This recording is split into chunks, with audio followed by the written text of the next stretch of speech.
Hey, everybody, welcome to True Crime Paranormal with the Psychic Sisters. I'm Kristi Brower, here with my co host, sister, and partner in crime, Katie Weaver. Hey, Katie, how's it going?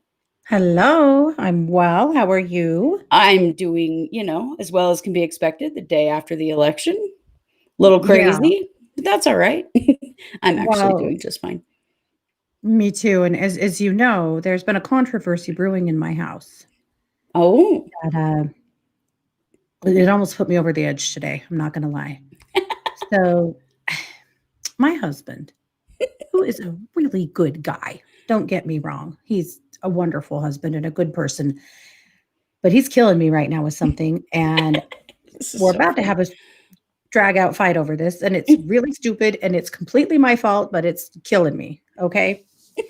Sometimes he pronounces words wrong, and it really grates on me. And I know this is petty and it's ridiculous, and you can tell me that in the chat. It's fine. I get it because it is. But he says electoral, as in electoral college, electorial. And I'm going to kill him. Not for real. I mean, I'm not, Be not those careful, guys. considering the story Right. we're about to tell But today. it is on my last nerve. And I've been listening to him talk about the electoral college for the last 4 years. And I just about can't be nice about it anymore. Now, I have gently corrected this behavior a few times, but there's only so many times you can tell a grown adult how they're supposed to say a word True, before, true, true. it just is what it is. But by God, between yesterday and today, I have heard him say electoral about 3,000 times, and I am ready to go crazy. This is why we drink. Yep, this right here. And the fact that my college kid had to have a COVID test again today for the third time because he got exposed at football. But, whatever. But anyway, yeah. So it's about to go down for real in Rexburg because of the word electoral. So now you know. I think that's so funny. We were in the You car know, today on the way to Walmart, and I swear to Christ, he said it 5 times in about 4 seconds. well, he's probably doing it on purpose at this point. Probably. He's I'm probably thinking. on to the I've tried not to make a big thing out of it because it is such a ridiculous thing to make anything out of, but It reminds me of our parents. Our mom was a teacher and had very proper grammar, and our mhm, dad was kind of a backwoodsy hick kind of guy in a lot of mhm, ways, and he didn't have the best grammar, and he would do things on purpose to annoy the hell out of her, and so he would intentionally mhm, say things that he knew she didn't like, yeah, because mhm, he thought it was funny. And I'm thinking that Scott, who knew him, who knew our dad very well, probably mhm. is doing the exact same thing. And knows damn well how to say electoral. Yeah, Yeah, I'm sure. I'm pretty sure, but I think he probably really likes the fact that it really pisses you off. I know, it's insane. I need to get over it. I need to get over myself. I know it's true. It's time. Just get over it. But other than that, I'm actually fine. But Well, good. Me as well. Me as well. Just living the dream, doing what I do. Enjoying this sort of in between weather that we get for like 2 more days, and then winter actually really lands on us. I don't like that. We're getting snow this weekend. Next week, the Yeah. high is like 29. Yeah. No, Thanks, November in no. Idaho. The It's pigs are coming. already naughty. How will I live through this? I don't know. I don't know. You're gonna have to start digging out your backyard so they have some space to go that there's no snow. That's all I'm saying. Mhm. It's just a thought. Well, that's true. Well, and they have these little balls that you put treats in that they can nose around and get all their treats out. And those work really well if you lock them in separate rooms. Oh, Because otherwise they just fight over the same ball until you're ready to kill them. So, right. Okay. That makes if you sense. lock Makes one upstairs and one downstairs, they can have fun with that ball for 30 minutes if you make the opening small enough. yeah. So, I see Well, a lot of treats in their future. I like that. I'm sure they like that. That's pretty They funny. love it. Yeah. Well, So, other than that, you're well? I'm well. I'm doing really well. And I'm excited for tonight's podcast because we have Ooh, some actual, legit, real update in the Vallow case. yeah. We're talking Lori Vallow, who Mhm. she and her husband, Chad Daybell, are currently sitting in jail in our area. Of course, you've probably heard us talk about this a million times, but just in case you haven't, Lori's children were missing for 9 months and then they were found deceased and buried on Chad's property. Several other people have died around these folks. Joseph Ryan, who we're going to talk about tonight, who was Tylee's, Lori's daughter Tylee's father. Mhm. Lori's previous husband, Charles Vallow, who was Mhm. father to JJ, the other child who was found deceased, as well as Tammy Daybell, who is Chad Daybell's not former wife, he was his wife until she Mhm. died in her bed. So, also now passed is Lori's brother, Alex Cox. So the hammer is starting to fall on these folks. It's taken a while, but they've been in jail a while, and their trial is coming soon. But there was a big break in their case this week. Now, this break came from Annie Cushing. And Annie Cushing is Tylee Ryan's aunt and Joe Ryan's sister. So Mhm. Tylee's dad's sister. Mhm.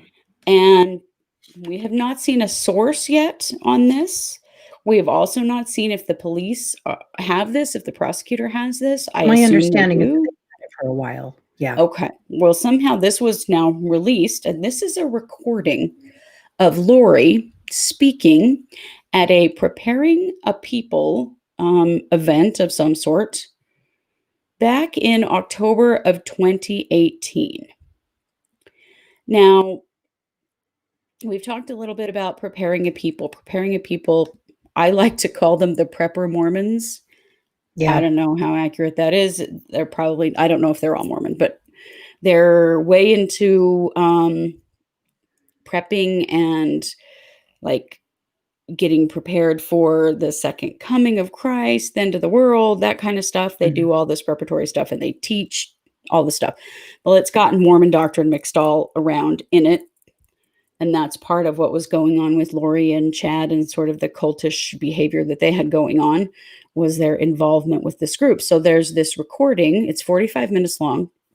We're going to share a like 3.5 minute clip. You don't want to you don't want to have to listen to the whole thing. We're going to share with you a couple of the most important parts. So if you remember, Melanie Gibb, who was Lori Vallow's best friend, lived in Arizona, in Chandler, near her, and was the person that when the police came knocking, wondering where JJ was and trying to do a well check on him back in November of last year, uh, Melanie Gibb is who Lori and Chad called and asked them to lie to the police to say that she had JJ. Sadly, at this Mhm. point, JJ was already dead and buried, and we didn't know it at And the she did time. lie to the police for a Yeah, minute, she did. for a little while, and then She decided to did. come clean. Yeah, But and that then happened. that did happen, and she then testified in the preliminary hearing for Chad, which ultimately became the preliminary hearing for Lori also. Mhm. But she's been involved in the preparing the people stuff, and all of this interesting religious stuff, mixing prepping and Mormonism and some other stuff. I'm not sure. For quite a long time, Melanie Gibb has, as well as Lori Vallow. So Yeah. this is a recording where Melanie Gibb asks Lori to tell her story. And this was in October of 2018. So she talks a lot about her personal spiritual journey, talks a lot about how she has witnessed Jesus. She has witnessed the angel Moroni, who is a Mormon person, a Mormon Figure. I angel mean, figure. if you've Yeah, I ever don't. driven past a Mormon church or a Mormon temple, you've seen, the angel on top of the temple with the horn, the trumpet.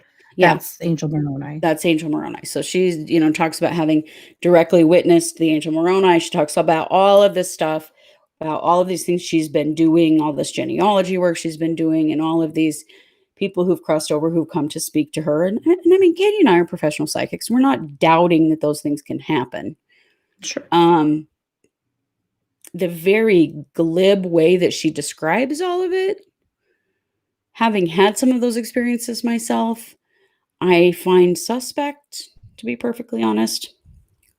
Also, because from a mental health standpoint, you would always advise someone that if, you're receiving directives to harm yourself or someone else, get You need yourself to to see a a doctor. doctor. There's something going on. Yeah. Yes. So really what it comes down to is she tells this story about her marriage to Joe Ryan, accuses him of sexually abusing her children, which he was not ever convicted of, although her son Colby has indicated that that did happen. Um, so she's talking in the first part of the clip we're going to share with you. She's talking about how she is feeling like she needs to murder Joe Ryan. And she talks about searching the scriptures to see if she can get permission to murder Joe Ryan. Like if he's done bad enough stuff, maybe she can just kill him. And then she goes to her bishop and she says, "You need to give me a temple recommend," which is basically permission to go into the Mormon temple, or I'm going to murder someone. So she talks about that. And then there's another part of the clip where she talks about how she's so sweet and sensitive, and how could the father, who I believe she's referring to God there, although that's a different term than what most Mormons use. Um, Mhm. she says that she asks the father why she's had to fight so many terrible battles in her life and been through so many terrible things in relation again to Joe Ryan. And she says that she has a pre-mortal vision of herself as this huge major warrior for God, and um, that she'd been a warrior for millennia, and that she actually isn't a sweet and sensitive person, but someone who's old and had a lot of experience and stuff. Anyway, this all happened on October 19th of 2018. Joe Ryan died under suspicious circumstances on April 3rd, 2018. 6 months before this was recorded, Joe Ryan died. It was an unattended death. They called it a heart attack. He was in his apartment for several days before anyone found him. At the time, they just put it down to he had some kind of heart failure. His death is now being reinvestigated. And now we get this, which to listen to it, it's kind of a confession. I mean, Yeah. it's It a is really weird thing chilling. to talk about in a very public place that's being recorded. I Mhm. mean, I'm not saying that nobody's ever had feelings like that before in a bad situation, but this isn't just having those feelings. This is literally talking about doing it, trying to justify it, and also indicating that this person is so bad that that's what they deserve. It's chilling. So we put together like a 3.5 minute clip. This is a huge, long recording. The quality is not very good, so I've cleaned it up as best I can, but you might have to turn up your volume a little bit to be able to hear it really well. But you can. It's pretty clear now. It's just a little quiet. So if you need to turn up your volume, go ahead and do that. But here we're going to play this for you.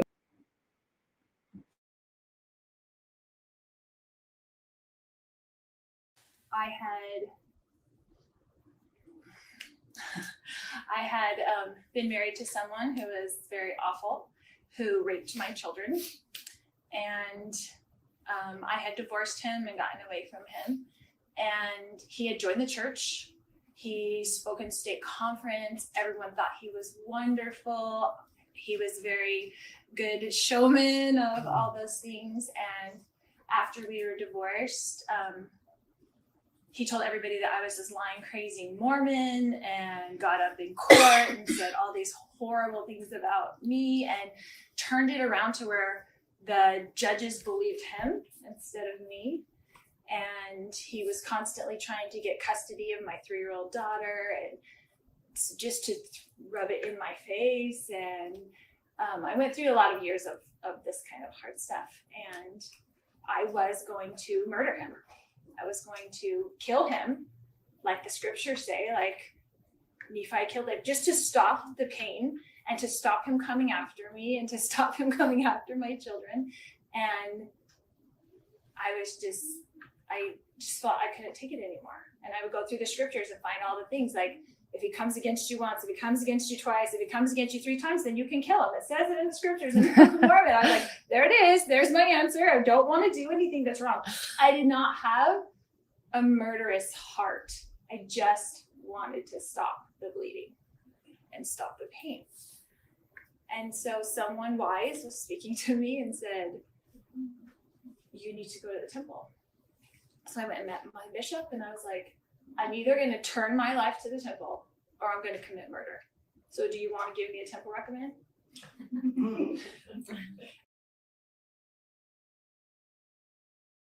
Yes. And we promised we would do it.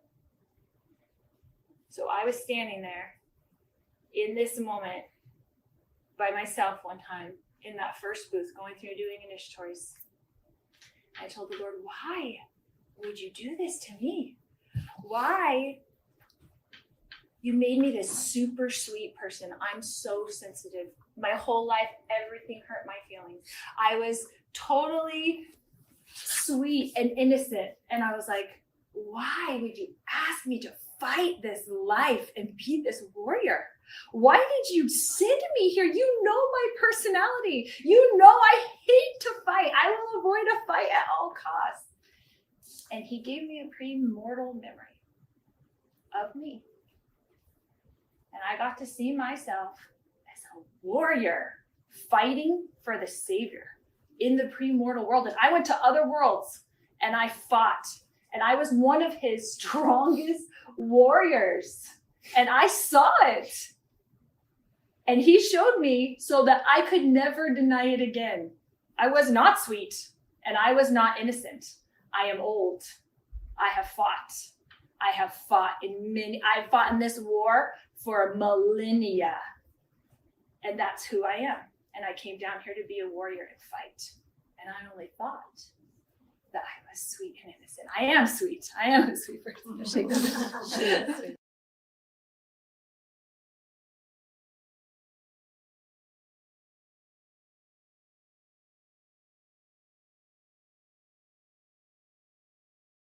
Back.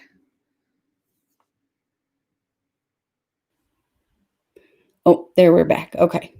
Yeah. So that was a couple of clips. Let me give you a little timeline here. Lori and Joe divorced in 2005. In 2007, her brother Alex threatened to kill him and did tase him, and Alex actually did some prison time for that. They were in and out of court for quite a while. He never did get custody of Tylee. She maintained custody of Tylee, although she did have some visitation, but not very much. Well, but she mostly refused to honor visitation and moved out of state without his permission. I mean, there was just a lot of, she did whatever she wanted. She did. didn't Well, do she anything talks the about court that said. she moved from Texas to Arizona to get away from him, and he moved to follow her, and it's because she left the state with their daughter without his permission. Yeah. And we don't know. I mean, she obviously makes him out to be a really horrible person. He was never charged or convicted of anything. Maybe he was. We don't know. But this timeline is strange to me because they divorced in 2005. Alex threatens to kill him and tases him in 2007. Then they do some years of court. Well, he doesn't die and she doesn't tell this story until 2018. I mean, by this time, Tylee is 14 Mm-hmm. and hasn't seen her dad in at least a year before he passed, right? Mm-hmm. Yeah, that we know of. She had told Annie when he died that she hadn't seen him for at least a year. Yeah. Yeah. Yeah. So just very interesting. I mean, can you imagine saying something like that in a public forum? I can imagine Lori saying something I like that can. because her arrogance has been pretty astonishing. Yeah. Glowing Ember in the chat says, is she really stupid enough to think that would be okay? I don't think it's stupid. I think it's arrogant. Mm-hmm. Yeah. Well, but Glowing Ember also said, that is BS. The bishop would not give a temple recommend if she made that threat. You wouldn't think so. However, that bishop in Arizona, that he enabled her in stealing all of Charles's stuff and his truck and all of that stuff. They had some bishops in Arizona that enabled a lot of stuff. But Right. I think you bring up a good point because probably a lot of you guys listening don't understand, or you might not know what it takes to get a temple recommend. Mm-hmm.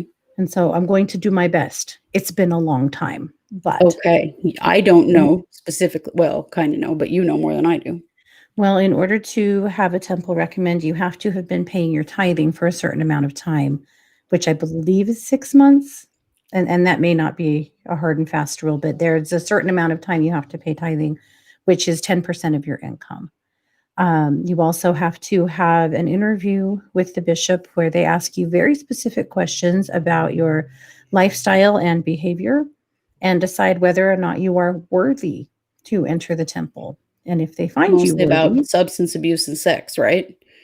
yeah, substance abuse, sex, denouncing evil, will you, Mm-hmm. support the church in all things? There's a bunch of things that you have to agree to.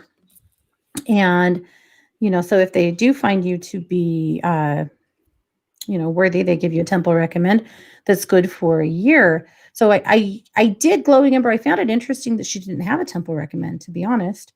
Uh, Obviously, they hadn't been going. No judgment on my part, except for that, most really active members of the LDS Church, that's a real badge of honor to have a current temple recommend. That's a real Oh thing, yeah, that makes you, so a whole pretty lot better. interesting. Yeah. So a temple recommend, you're fine, Carolina. You're fine. Uh, a temple recommend is a piece of paper you have to have in order to go into an LDS temple. So you have to have, basically, it's a note from your bishop saying that you are worthy to attend. Yeah. So it's And not you just might have to anybody have can a go in those meeting buildings. with the stake president initially to get your first one too. I think you do. Yeah. Yep. Otherwise, you will make it into the lobby and that's it. Because without a temple recommend, there's lots of things at the temple that you cannot do and cannot see. Yeah. So it's a place to go to pray. It's also a place to go if you don't know a lot about Mormonism. There's all this work being done on behalf of people who've died. So you can go in and be baptized, stand in for someone to be baptized. You can stand in for someone to be confirmed a member of the LDS Church. And honestly, they just have these giant lists of people from, as far back as they can possibly go. And they're just baptizing and confirming all of them to Mormonism. It's been a real contention because they were doing it with things like lists of people who died in the Holocaust, Jews. Yeah. But basically their belief is that everyone has to be Mormon to get to heaven. And so they've got to make you Mormon. So they baptize you, they confirm you, and then they marry you or seal you to someone so that you can go to the highest level of heaven. And Katie and I have stood in on those kinds of things. Growing up as kids, you all do that. That's part of your, yeah. Yeah. Your But job. so basically Lori was saying, I got to go to the temple and do this work or I'm going to murder somebody. And for a Mormon, that basically just means they're trying to reconnect to their spirituality. But this is all just very strange that story was told 6 months after Charles died, an unattended death in which he just maybe had a heart attack. They don't know. The date of her speech was October 19th, 2018. Yeah. And he died April 3rd, 2018. So very interesting, very curious about what the prosecution's going to do with this because it's creepy. I mean, it's not an out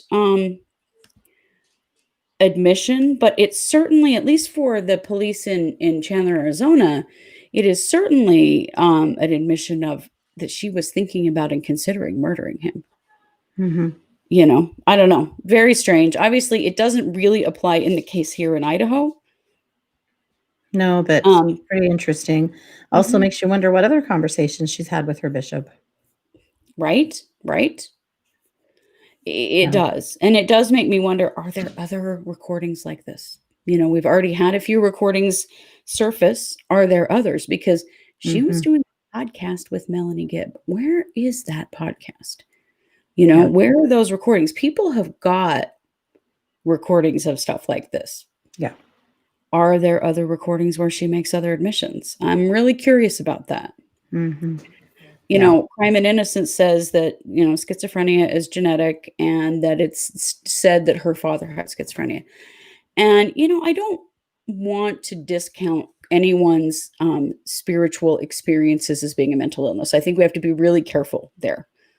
However, you know, she took it to a further step in, you know, trying to use the scriptures to justify murder and those kinds of things. And so I don't know. I mean, it's more strangeness. It's more, you know, looking into how she was thinking and is thinking. Yeah. Friends with Scissors said, so when the whole basis of Lori's story is a lie, the church has to now reject it, right? Well, yeah, and partly because honestly, she and Chad perverted the beliefs of the LDS Church into, you know, the Book of Chad, and Yeah. There's not it's been not any agreement or involvement in the church no, proper with this at all. no, and a lot of the beliefs that they landed on really Mormon people don't believe anyway, you know, and so Yeah. yes and no. Yeah, the church has been silent on this. Other But than to send a letter saying, you know, you can't represent the church in court without speaking to our attorneys first. That did yeah, happen here in our community. mhm, But beyond that that, did they've said happen. nothing. I'm Yeah, sure they want to be as far away from this as humanly yeah. possible, don't you think? Oh, yeah, yeah. Well, that's kind of happened everywhere. Everyone has, you know, as far as the LDS community, as soon as Lori, wow, you'd think I know, was arrested, everyone around here was like, oh, well, she's been excommunicated. She is not a Mormon. I mean, she has or she hasn't, but she was, and a lot of these teachings and the groups she was running with, you know, I mean, it is what it is, you know, and it's not, it doesn't have to be Mhm. a judgment, but it is, you know, the truth is that that is what her background is. It is what her upbringing was. And it Yeah. was kind of loosely, strangely, the basis for the beliefs that she and Chad had kind of fallen into. Yeah. Yeah. But definitely believing, you know, um, taking everything a step or two further, I think. Hmm. But some real beliefs of her being quite special because she's, you know, physically witnessed Jesus and the angel Moroni, and she was a warrior for God and she saw that vision and that kind of stuff, you know, and then to talk about this in a group of people, like just that would be normal to talk about, that her ego is really working overtime. Hmm. Yeah.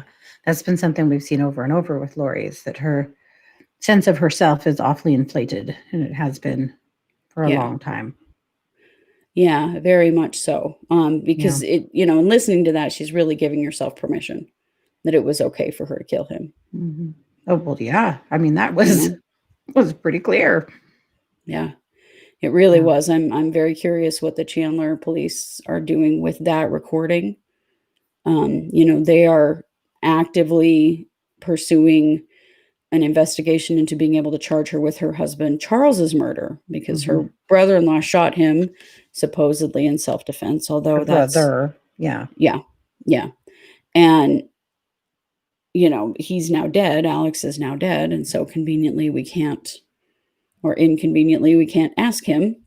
Mhm. But the Chandler police really do believe that she orchestrated that. Mhm. And I know that they looked back into Joe Ryan's death as well, and to hear this, I mean, you know, I mean, she just all but confessed to it in that Yeah. recording, The you know, and then other turned it about how wonderfully spiritual she is. But, yes. you Mhm. know, I mean, she really did justify that it would have been okay for her to do that. Yeah, definitely. Definitely. Well, the other thing that we're hearing from one of our contacts is that her behavior at the jail has gotten to be more and more unhinged, that she's doing a lot of Mm, singing, dancing, and super, super peppy and upbeat, like almost giddy most of the time, and acting just pretty unhinged.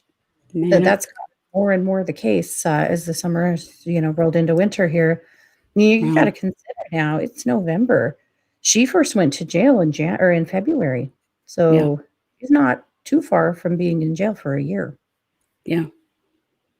Yeah.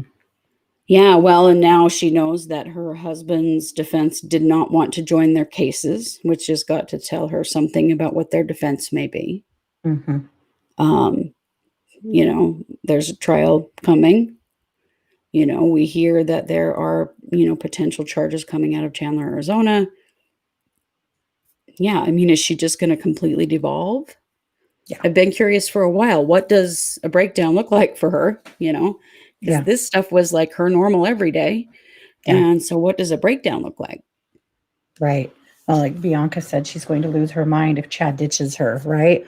Right. Oh, yeah. She's He not was her ditching knight in shining armor. She's not rolling on Chad. It's not gonna happen. But I think No, Chad is in the process of rolling on her. I do too. I do too. And,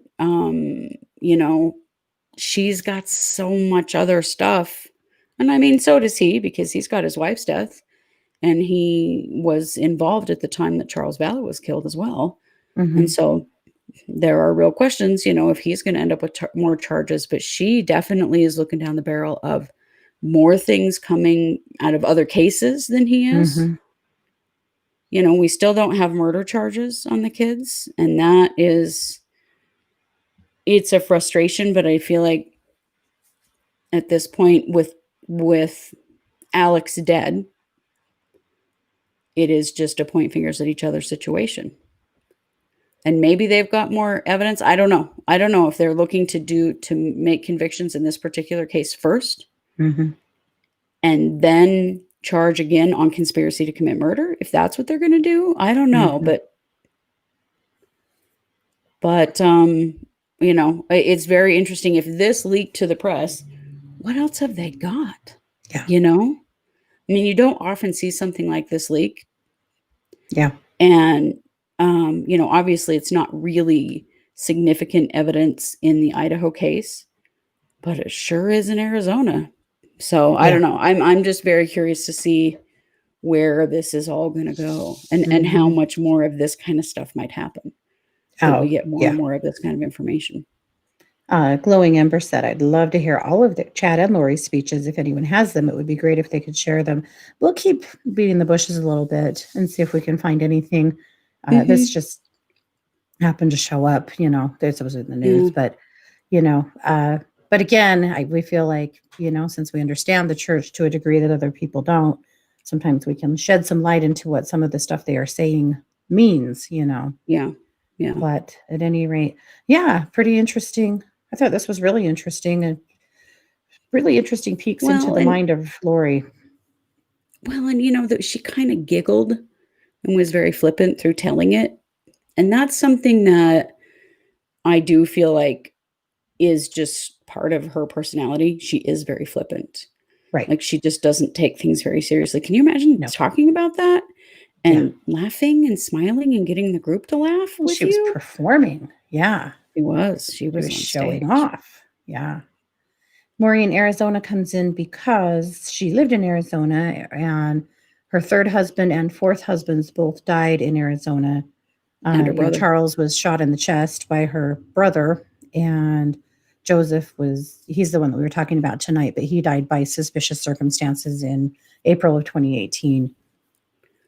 Unattended death, some kind of heart failure, but they never did fully determine it. And Yeah. then her brother Alex also died Also in died in Arizona. Arizona. Yeah. All right in So that Chandler Gilbert area. yeah. Yep.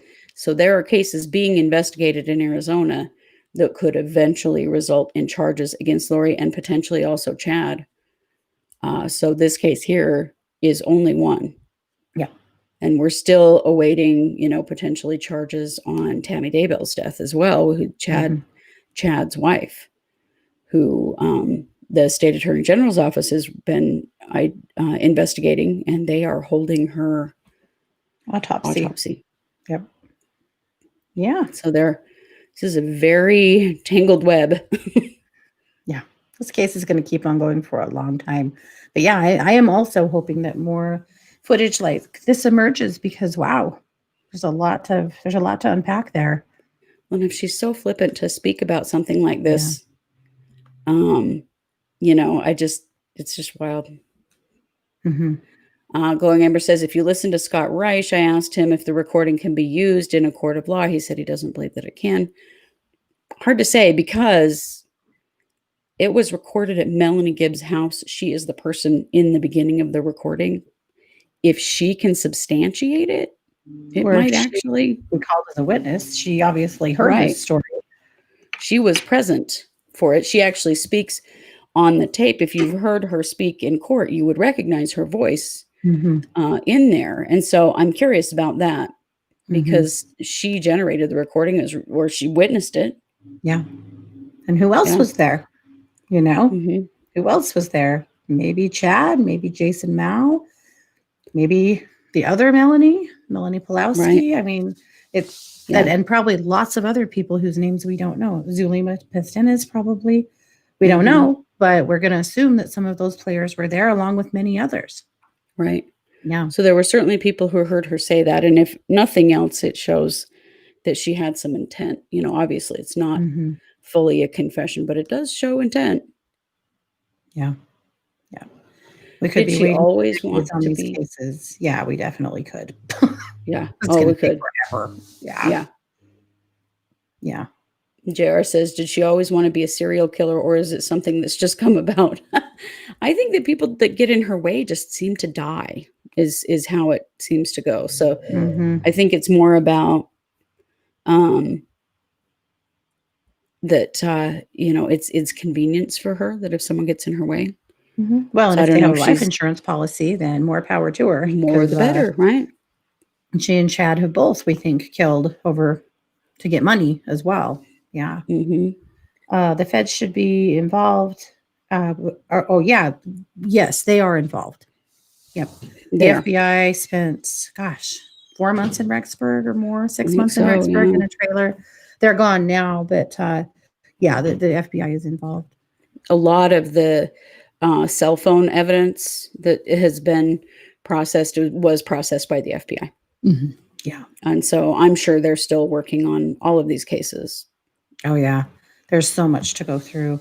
Maureen said she's gotten away with so much. That's why she's so flippant. Yeah, no kidding, huh? Well, yeah, she has clear up to now. I mean, she's been very arrogant that she would just walk out of here one day like this. None of this really matters. Yep.